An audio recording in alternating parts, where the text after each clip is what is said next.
Alright guys, today I have something very special for you. I just received this package at my doorstep about an hour ago.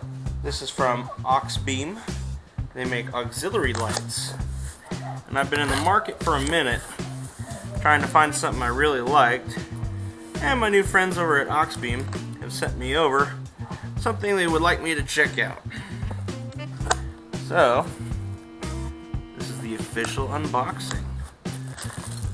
We got the bracket, some Allen tools, the bolts, nuts, washers, and there's the other bracket. Alright, let's see what we got here.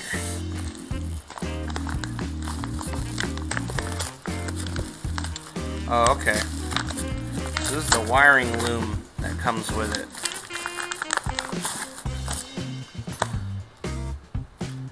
So we got our connectors, our ground, power, toggle switch, pretty snappy, another fuse, and a relay. Cool. There. And for the main course, we got our lights. Alright. I'm excited. Can't wait to see what these things look like. Man, they're really packed in nicely.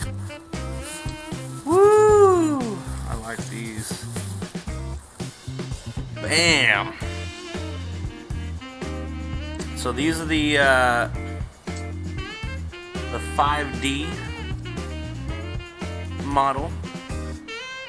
And these are, I guess, rated at 1800 lumens per light. So we have two, which equal about 3600. So there's one. Let's see. Check the other one out.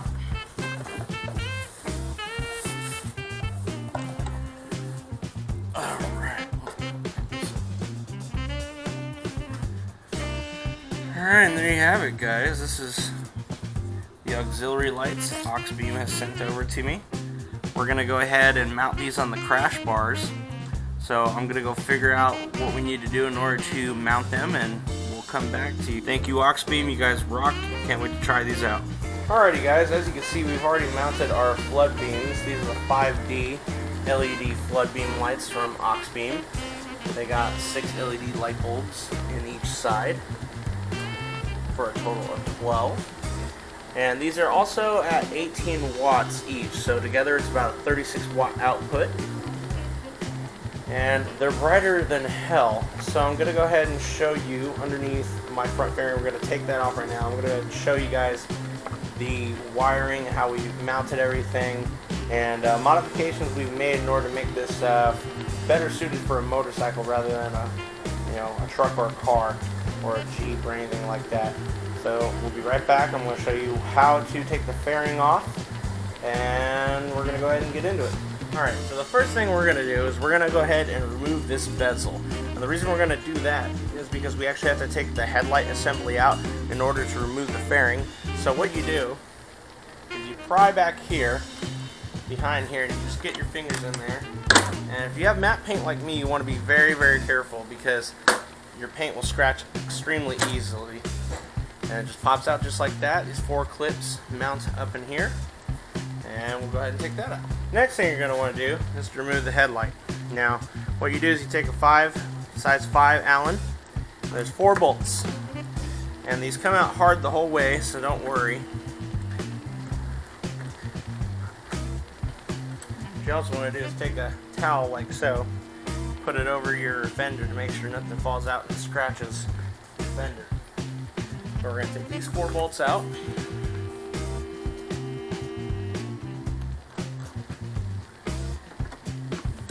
And don't worry, it's not just going to fall out as much as it looks like it will, because there's pieces inside that the mount fits over to hold it in.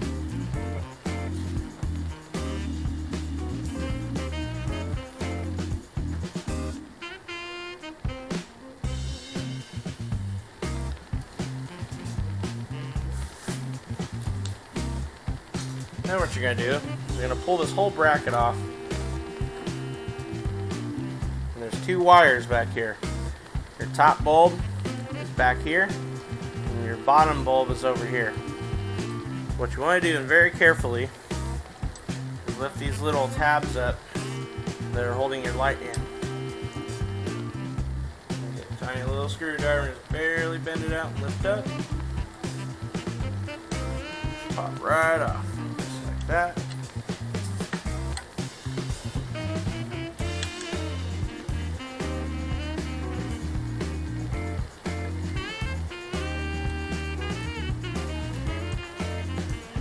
Now the whole headlight is out. Alright, so the next thing we're going to do, there are 5 bolts on each side of the fairing underneath. 1, 2, 3, and then back here behind the fork arms, there's 2 more that are really hard to get.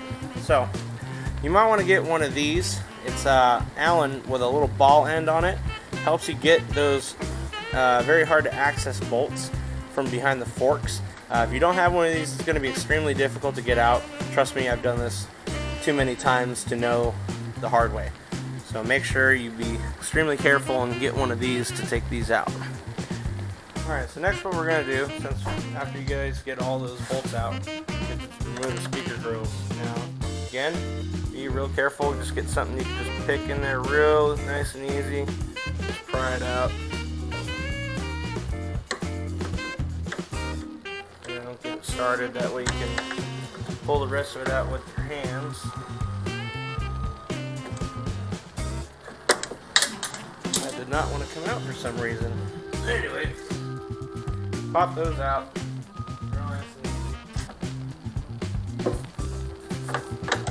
Then what you're going to find is right in here, there I believe is a 4mm bolt. So you're going to unscrew these right here in the furthermost corner. Now we should be ready to remove the front fairing. Now, like I said, you're going to want to get some sort of towel in this area because we're going to have to rest this on here for a second to make sure we can unplug our turn signals. Now the way you do this, there's 2 clips in the fairing here and down below.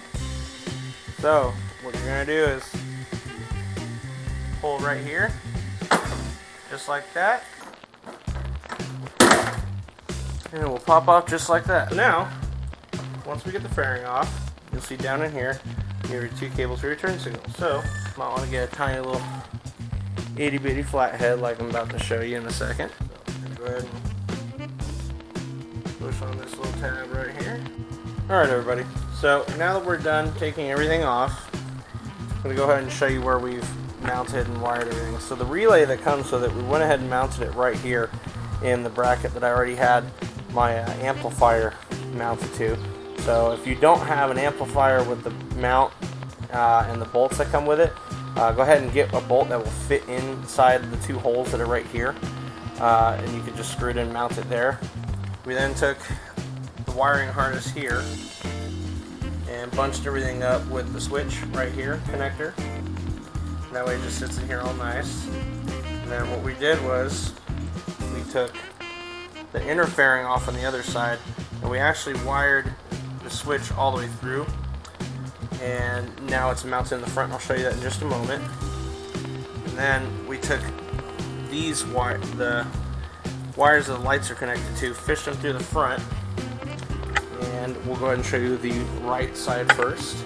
We went ahead and brought the cable through, tied it to this main line, and we went ahead and tucked it behind the side of the chin spoiler. So we went ahead and wired everything right through here, as you can see. Came underneath the brake reservoir at the bottom, and there you go.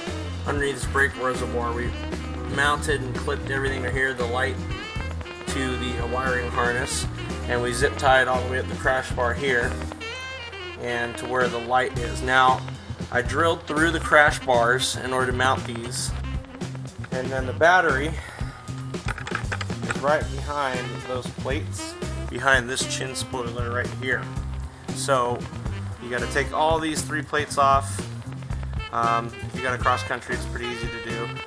What we did we had to do some modification. The inline fuse that was tied into the battery terminal cables, we didn't feel was waterproof enough, so we went ahead and switched out that inline fuse with a waterproof housing for the fuse. We had to extend the leads that came from the relay piece under here. We had to extend those so that way they would reach down to the battery in order for us to have this relay up in here out of the weather.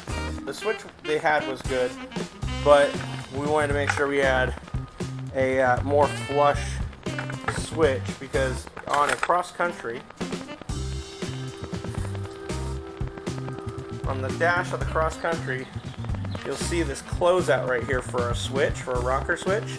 I had one here, but I figured why not have it really nice and neat, so we switched out the Auxbeam switch with a switch we got at AutoZone that's really nice and flush and lights up, so it also indicates when the lights are on as well, so I know I can turn them off. So now it's all flush and clean, but other than that, the lights work perfectly fine. They are bright as hell. And I'll go ahead and turn these on for you and show you. So just as a quick demonstration, show you the lights work. They're extremely bright. It's really light outside right now. So I'll show you at nighttime. And we're going to go ahead and do a road test for you. But other than that, these are the Auxbeam 5D flood lamps, and these make an amazing difference. They're actually brighter than my LED headlight. So if you guys are looking to get some flood lamps for your bike because you need that extra, wider field of view at night because it's really dark and you're just not happy with your headlight assembly by itself, I highly recommend these lights. This is the coolest modification I've ever done to this bike. It's very, very worth it. They have great prices. Hit up Auxbeam if you really need some affordable flood lamps that are going to do a great job and have a quality build in them.